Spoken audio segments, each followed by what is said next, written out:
कई बार आपने देखा होगा कि जिसको भी पैरालिसिस होता है या फिर लकवे की शिकायत होती है तो उसके अंदर जो पंजे का मूवमेंट है वो चला जाता है या फिर पंजे की जो मसल की पावर है वो चली जाती है।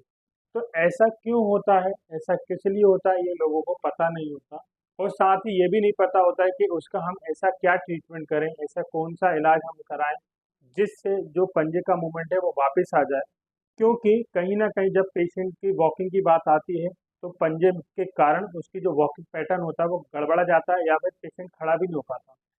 तो ऐसा क्यों होता है, किस लिए होता है, इसका इलाज क्या होगा, आज के इस वीडियो में मैं बताऊँगा। हमने पहले भी पैरालिसिस के रिकवरी पर बहुत सारी वीडियोज़ बनाई हैं, सीरीज़ बनाई है। ये पैरालिसिस रिकवरी पार्ट 5 है। इससे पहले आप हमारी जो paralysis recovery part 1, part 2, part 3 एवं पार्ट 4 को भी देख सकते हैं यदि आप पैरालिसिस से परेशान हैं। उस वीडियो के अंदर हमने हाथ के पंजों को कैसे कैसे खोलें, कैसे मूवमेंट लेके आएँ, कोहनी को कैसे खोलें और शोल्डर की ऐसी कौन-सी एक्सरसाइज करें जिससे आपका शोल्डर अच्छे से मूव कर सके। और ऐसी कौन-कौन सी एक्सरसाइज है जिसको आपको करने से पैरालिसिस के अंदर आपको रिकवरी मिल सकती है, हमने पहले की वीडियो में बता दिया है। यदि आपने वो वीडियो अभी तक नहीं देखी है तो उस वीडियो को जल्द से जल्द देखें और अपना इलाज करना चालू करें। यदि आप ऐसे क्षेत्र में रहते हैं जहाँ पर फिजियोथेरेपी की सुविधा उपलब्ध नहीं है या फिर आप ऑनलाइन मतलब आप कंसल्टेशन नहीं करा पा रहे हैं किसी कारण से, तो आप हमसे ऑनलाइन कंसल्टेशन के थ्रू जुड़ सकते हैं। ऑनलाइन कंसल्टेशन में आपको कुछ नहीं करना होगा, आपको स्क्रीन पर नंबर दिया जा रहा है, उस नंबर पे आप हमसे कांटेक्ट कर सकते हैं और अपना जो भी वीडियो, जो भी आपको प्रॉब्लम आ रही, चाहे वो पंजे में आ रही हो, हाथ में आ रही हो, शोल्डर में आ रही हो, उस पार्ट का वीडियो बना के आप हमें डाल दीजिएगा, तो हम उसका ट्रीटमेंट प्रोटोकॉल बता देंगे जिससे आपको रिकवरी मिलना जल्दी शुरू हो जाएगी। अब लोगों का ये सोचना होता है कि यदि ऐसा है, हमारा सर बहुत पुराना लकवा है, बहुत पुराना पैरालाइज है, तो क्या ठीक हो पाएगा कि नहीं हो पाएगा। हमने बहुत जगह से इलाज कराया, बहुत सारी दवाइयाँ खाई लेकिन फिर भी रिजल्ट नहीं मिलता, ऐसा क्यों? देखिए एक्चुअली क्या होता है ना, जो दवाई होती है वो दवाई प्राइमरी केयर के लिए बहुत अच्छी होती है। जैसे मान के चलिए किसी को पैरालाइज अटैक आया है तो उसके अंदर फिजियोथेरेपी सडनली काम नहीं करेगी, उसमें तो आपको मेडिसिन ही लेनी पड़ेगी। यदि आपको फिजियोथेरेपी का सहारा लेना है तो उसका टाइम कब आता है, उसका टाइम जब आता है जब आपका पूरा बीपी मैनेज अच्छे से हो जाए, आप पूरे अच्छी तरीके से वाइटल आपके जो है स्टेबल हो जाए, बीपी नॉर्मल हो जाए, शुगर नॉर्मल हो जाए, सारी कंडीशन से आप नॉर्मल हो जाए। इसके बाद जो रिपेयरिंग का काम होता है, जो आपके पुनर्वास का या रिहैबिलिटेशन का जो काम होता है वो फिजियोथेरेपी के अंडर में आता है। ठीक है। देखिए पैरालिसिस होने के बाद ऐसी कोई सी दवाई नहीं बनी है जो पैरालिसिस की रिकवरी को बढ़ा दे या बूस्ट अप कर दे, ऐसी कोई भी दवाई नहीं बनी है। ऐसा क्यों होता है? हाँ, आप जो न्यूरॉन डैमेज हो उसको हेल्प भी कर सकते हैं, लेकिन जो मूवमेंट आपका चला गया है उसको मूवमेंट को लाने के लिए आपको फिजियोथेरेपी की ही सहायता लेनी पड़ेगी। कई लोग मार्केटिंग करके अपनी दवाइयों को बेच तो देते हैं लेकिन रिजल्ट नहीं आता और लोगों का जो भरोसा आता है वो और टूट जाता है कि अब मुझे रिकवरी नहीं मिलेगी। लेकिन ऐसा नहीं होता। फिजियोथेरेपी एक ऐसी ब्रांच है जिसके अंदर आपको पैरालिसिस का 99% रिजल्ट भी देखा जाता है और देख सकते हैं आप। बहुत से पेशेंट ऐसे हैं, आप हमारे वीडियो के अंदर देख सकते हैं, हमारी पुरानी वीडियो देख सकते हैं जिनको पैरालाइज हुआ था लेकिन आज वो चल रहे हैं। जब वो हमारे पास आए थे, जब वो बेड रिडन थे, बेड पे ही लेटे रहते थे, लेकिन आज की स्थिति ऐसी है वो चल रहे हैं। थोड़ा सा टाइम ज़रूर लगा, जैसे कई लोगों को 6 साल पुराना पैरालाइज था, बेड रिडन थे, हाँ ठीक है, थोड़ा चलने में 6 महीने लगा, 8 महीने लगा, लेकिन वॉकिंग करने लगे, अपनी जो एक्टिविटीज़ है वो धीरे धीरे करने लगे बहुत ईजीली।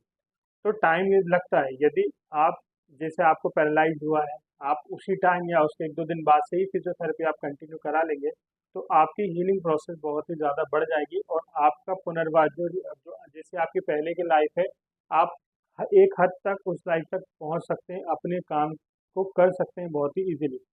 तो वीडियो को हम ज़्यादा लंबा नहीं करेंगे, मैं आपको बताऊंगा इस वीडियो के अंदर, ये बता देता हूँ कि आपको कौन सी ऐसी एक्सरसाइज करनी है, कौन सा ऐसा मूवमेंट करना है जिसके कारण आपका जो पंजा ड्रॉप हो चुका है उसको आप वापस से पहले की स्थिति में ला सकते हैं। ऐसी कौन कौन सी एक्सरसाइज रहेगी जिसको आप घर पर कर सकते हैं, इस वीडियो के अंदर मैं आपको उसके बारे में जानकारी दूंगा।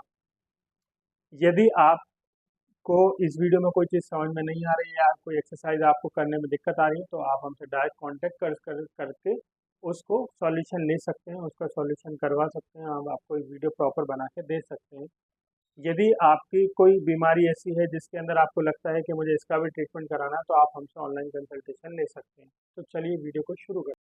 पैरालिसिस होने के बाद पंजों के अंदर क्या होता है, जो पंजों का मूवमेंट होता है वो पूरी तरीके से चला जाता है, या फिर मूवमेंट होता भी है तो पूरी तरीके से मूवमेंट नहीं होता जैसा कि उसका नॉर्मली मूवमेंट होता है।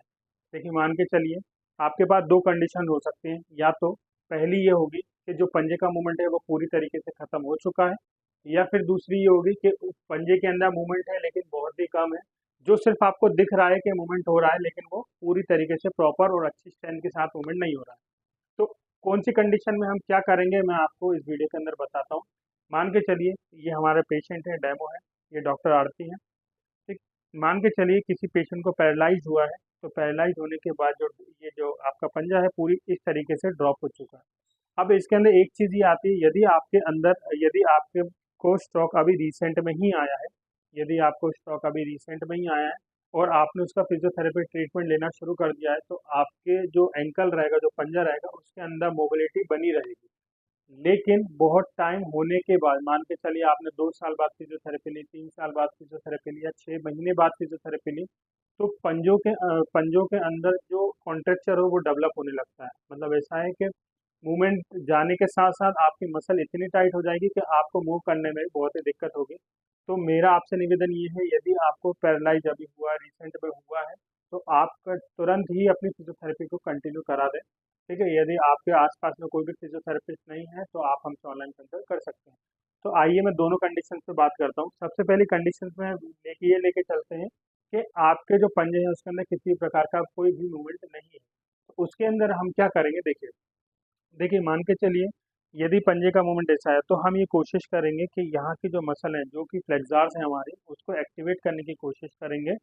ठीक है। इसको एक्टिवेट करने की कोशिश करेंगे। ठीक है। इसको एक्टिवेट करने के लिए क्या करेंगे, हम पैसिवली करेंगे, पैसिवली एक्सरसाइज करेंगे, क्योंकि जो पेशेंट होता है वो खुद से कोई भी मूवमेंट नहीं कर पा रहा है, तो हम उसको एक्सटर्नल फोर्स के थ्रू एक्सरसाइज कराएंगे। ठीक है, जिसको पैसिव एक्सरसाइज बोलते हैं। पैसिव एक्सरसाइज में क्या बोलेंगे, पेशेंट को बोलेंगे पंजे को अपनी ओर खींचने के लिए, लेकिन वो पेशेंट खींच नहीं पाएगा। आप क्या करेंगे, आप कमांड देंगे पेशेंट को, खींचिए खींचिए खींचिए खींचिए। ठीक है, पेशेंट कोशिश करेगा लेकिन वो खींच नहीं पाएगा, और आपको क्या करना है, जब आप बोलेंगे खींचने के लिए तो आप हल्का सा सपोर्ट देंगे, ताकि पेशेंट के ब्रेन के अंदर एक मैसेज डेवलप हो और एक पैटर्न डेवलप हो, जिसके कारण वो धीरे धीरे धीरे उसके ब्रेन को आदत पड़ जाए उस मैसेज की, और जैसे ही आप बोलना शुरू करें वो अपने आप मूवमेंट करना शुरू करें। तो आपको ये करना है। ठीक है, मैं आपको एक एग्जांपल बता देता हूँ कि आपको करना कैसे है। पेशेंट का यदि आप एंकल ड्रॉप है, तो क्या करेंगे, पेशेंट को यहाँ से ऐसे होल्ड करेंगे, इस तरीके से होल्ड करने के बाद पेशेंट से बोलेंगे पंजे को पीछे की ओर खींचे, खींचिए खींचिए खींचिए खींचिए खींचिए खींचिए खींचिए खींचिए, छोड़िए, खींचिए, वापस खींचिए खींचिए खींचिए खींचिए खींचिए खींचिए खींचिए, छोड़िए, खींचिए खींचिए खींचिए खींचिए खींचिए, छोड़िए। इसको कम से कम आपको 30 बार करना है। इसको करने से क्या होगा, इसके अंदर जो भी आपके एंकल्स के अंदर स्ट्रेच रिसेप्टर्स हैं वो डेवलप्ड होंगे, आपका सर्कुलेशन बढ़ेगा, ब्रेन के अंदर एक पैटर्न बढ़ेगा, जो मसल की लेंथ है वो इंक्रीज होगी, मसल की एक्टिविटी होगी, जिसके कारण आपका धीरे धीरे मूवमेंट आना शुरू हो जाएगा। ये हो गई आपकी पहली एक्सरसाइज। इसके अंदर आपको पैसिवली करना है। अब यही कंडीशन यदि दूसरी कंडीशन होती, मतलब पेशेंट मूवमेंट कर पा रहा है थोड़ा थोड़ा, लेकिन वो पूरी तरीके से या स्मूथली मूवमेंट नहीं कर पा रहा, तो उसके अंदर हम आप क्या करेंगे, उसके अंदर आपका करना क्या होगा, पेशेंट जहां तक भी पंजे को लेके जा रहा है, मान के चलिए पेशेंट थोड़े से पंजे को मूव कर रहा है लेकिन वो पूरी तरीके से मूव नहीं कर पा रहा है, तो उसके लिए आप क्या करेंगे, पेशेंट को बोलेंगे कि पंजे को आप जहां तक खींच सकते हैं वहां तक तो खींचिए। इसके बाद आप उसको थोड़ा सा सपोर्ट देकर पीछे की ओर पुश करने को बोलेंगे। देखिए मैं बता देता हूँ। मान के चलिए इनका इनका पंजा इतना ड्रॉप है, थोड़ा पंजा खींचे, खींचे कहाँ तक खींच सकते हैं, खींचिए खींचिए। ठीक है, मान के चलिए पेशेंट ने यहाँ तक खींचा, तो आप क्या करेंगे, इसके बाद आप अपनी ताकत लगाएंगे, वो पेशेंट को बोलेंगे खींचिए खींचिए खींचिए खींचिए, पंजे को खींचिए खींचिए खींचिए। ठीक है, फिर से करेंगे, पंजे को लेके आइए पीछे आप। ठीक है, यहाँ तक पेशेंट ने किया, फिर आप अपनी एक्सटर्नल फोर्स से उस पंजे को पीछे की ओर लेके जाएंगे। ऐसा आपको एक बार में कम से कम 30 रेपिटेशन करना है, मतलब एक दिन में आपके कम से कम 30 रेपिटेशन होने चाहिए। जैसे जैसे आपकी एक्सरसाइज बढ़ते जाए आप रेपिटेशंस को बढ़ा सकते हैं। हो सकता है स्टार्टिंग में पेशेंट 10 बार करने पर ही थक जाए, लेकिन आपको कोशिश करते रहना। आप 10-10 के 3 सेट कर सकते हैं, या फिर एक दिन में 3 बार 10-10 के 3 सेट कर सकते हैं। जैसे भी पेशेंट कंफर्टेबल रहे उतना चलेगा, कोई दिक्कत नहीं। लेकिन शुरुआत इसकी 30 से ही करिएगा। अब सेकंड एक्सरसाइज आती है। इस एक्सरसाइज में हम क्या करेंगे, पैर को मुड़वाएंगे पेशेंट का। पैर मोड़िए, पैर मोड़िए, पैर मोड़िए, पैर मोड़िए। ठीक है, इस पोजीशन पे लेके आएंगे। इस पोजीशन पे लेके आने के बाद हम क्या बोलेंगे पेशेंट को कि पंजे को ऊपर की ओर उठाना है। इसमें भी वही दो कंडीशन रहेगी, या तो पेशेंट बिल्कुल भी पंजे को नहीं मूव कर पाएगा, और दूसरी कंडीशन में क्या होगा, पेशेंट पंजे को मूव तो कर रहा है लेकिन पूरी तरीके से मूवमेंट नहीं कर पा रहा है। तो पहली कंडीशन में हम क्या करेंगे, यदि पेशेंट मूव नहीं कर पा रहा है तो हम क्या करेंगे, यहाँ से नीचे से सपोर्ट देंगे, और सपोर्ट देने के बाद पेशेंट से बोलेंगे कि पंजे को ऊपर उठाए, ऊपर उठाए, ऊपर उठाए, ऊपर उठाए, और नीचे से आप अपनी ताकत लगाएंगे। ठीक है, करिए, उठाइए, पैर उठाइए, पैर उठाइए, पैर उठाइए, उठाइए, उठाइए, उठाइए। ठीक, ऐसा आपको 30 बार करना है। इसके अंदर क्या हो रहा है, पेशेंट मूवमेंट नहीं कर पा रहा है लेकिन आप एक कमांड दे रहे हैं उसको, और आप अपनी ताकत से उसको उठाने की कोशिश कर रहे हैं। आप देखेंगे, नोटिस करेंगे, यदि आप इसको कंटिन्यूस करेंगे तो आपको 15 दिन के अंदर बहुत अच्छा रिजल्ट दिखना शुरू हो जाएगा, लेकिन आपको कंटिन्यूस करना पड़ेगा। इसकी भी रेपिटेशन आपकी कम से कम 30 बार ही रहेगी। एक दिन में आपको कम से कम 30 बार करना पड़ेगा। ठीक है, जैसे जैसे टाइम बढ़ता जाए, आपकी स्ट्रेंथ बढ़ती जाए, तो उस हिसाब से आप इसकी स्ट्रेंथ को बढ़ा सकते हैं, इसकी पावर को बढ़ा सकते हैं, इसके रेपिटेशंस को बढ़ा सकते हैं। मान के चलिए आप एक दिन में 30 बार कर रहे हैं, तो आप इसको एक दिन में 60 बार भी कर सकते हैं, 90 बार भी कर सकते हैं, लेकिन आपको आपकी बॉडी के हिसाब से उसको एडजस्ट करना पड़ेगा। ठीक है, फिर से मैं आपको बता देता हूँ आपको क्या करना पड़ेगा। पेशेंट जो है वो मूवमेंट नहीं कर पा रहा है, तो आपको कमांड देनी है। कमांड देने के बाद पंजे को ऊपर उठाने का बोलना है। पेशेंट पंजा ऊपर उठाने की कोशिश करेगा लेकिन पंजा नहीं उठा पाएगा, तो लेकिन आप अपने हाथ से जब मूवमेंट देंगे तो वो उठाएगा। ठीक है, ये होगा पहली कंडीशन। दूसरी कंडीशन में क्या होगा कि पेशेंट के अंदर थोड़ा बहुत मूवमेंट है लेकिन पूरी तरीके से मूवमेंट नहीं है, तो उसके लिए क्या करेंगे, पेशेंट जहाँ तक भी मूवमेंट कर सकता है, मान के चलिए उसने थोड़ा सा पंजा उठाया, उठाइए, थोड़ा सा पंजा उसने उठा लिया, आप देख पा रहे हैं इन्होंने थोड़ा सा पंजा उठा लिया, थोड़ा सा पंजा उठाने की इसमें ताकत थी, लेकिन इससे ज़्यादा पंजा नहीं उठा पा रहा है। तो उस कंडीशन पे हम क्या करेंगे, उस कंडीशन पे हम पेशेंट को जहाँ तक पंजा उठा पा रहा है पेशेंट, वहाँ तक पेशेंट से ताकत लगवाएंगे। इसके बाद आप अपनी ताकत थोड़ी थोड़ी लगाना शुरू करेंगे, लेकिन पेशेंट को कमांड देना बंद नहीं करेंगे। आप बोलते रहेंगे उठाइए, उठाइए, उठाइए, तो पेशेंट कहीं ना कहीं वो अपनी ताकत भी लगाना शुरू करेगा। तीसरी एक्सरसाइज में हम क्या करेंगे, तीसरी एक्सरसाइज में पेशेंट को जो दीवार होती है उसकी एज पर लेके आएंगे, जैसे कि हम लेके आए हैं। हमने क्या करा है, इनकी एज पर, इनको दीवार के एज पर लेके आए, बिल्कुल कॉर्नर से लेके आए, और एक पिलो से हमने इनका जो पंजा है वो कवर कर दिया। अब इस एक्सरसाइज में हमें क्या करना है, हमें पेशेंट को बोलना है कि वो अपने पंजे से इस जो जो तकिया है उसको प्रेस करें। ठीक है, इससे क्या होगा, इसके अंदर जो डीप मसल्स होंगी वो स्टिमुलेट होंगी, उसमें पावर जनरेट होगा और धीरे धीरे वो एक्टिवेशन की ओर जाएंगे। तो क्या करना है, हमें पेशेंट को क्या बोलना है, हमने पेशेंट के पैरों के नीचे पिलो रख दिया है, और पेशेंट को हम ये बोलेंगे कि पैर के पंजे से आप उस पिलो को पुश करेंगे, जितना हो सकता है आप पुश करेंगे। यदि पेशेंट पुश कर पा रहा है तो ठीक है, नहीं तो आप हल्के से अपने हाथ से पुश करवाने की कोशिश करेंगे, आप अपने हाथ से सपोर्ट देंगे।